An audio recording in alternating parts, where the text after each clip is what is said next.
अस्सलामुअलैकुम वरहमतुल्लाहि वबरकातुहू। बिस्मिल्लाहिर्रहमानिर्रहीम। ए पैगंबर सल्लल्लाहु अलैहि वसल्लम, असां तो ॾांहुं यकीनन ही किताब हक़ सां नाज़िल कयो आहे त तूं माण्हुनि में ईअं फ़ैसिलो कर जीअं अल्लाह तोखे ॾेखारियो या सम्झायो आहे, ऐं तूं ख़यानत कंदड़ माण्हुनि जी तरफ़ खां झगड़ो न कर, यानी उन्हनि जी तरफ़दारी न कर, ऐं अल्लाह खां बख़्शिश जो तलबगार थी वियो। बेशक अल्लाह ॾाढो माफ़ कंदड़ ऐं निहायत रहम करण वारो आहे। ऐं उन्हनि माण्हुनि लाइ तूं झगड़ो न कर जेके पंहिंजे पाण यानी नफ़्स सां ख़यानत कनि था। बेशक अल्लाह खे अहिड़ो माण्हू पसंदि न आहे जेको ख़यानत कंदड़ ऐं गुनाहगार हुजे।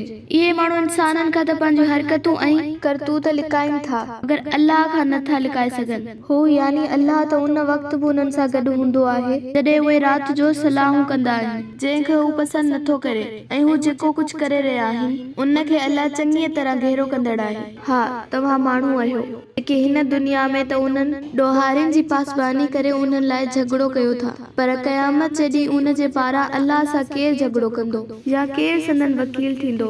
ऐं जेकॾहिं को शख़्स बुछड़ो कमु करे या पंहिंजी जान ते ज़ुल्म करे पोइ अल्लाह खां बख़्शिश तलब करे त अल्लाह खे ॾाढो माफ़ कंदड़ ऐं निहायती रहम करण वारो पाईंदो।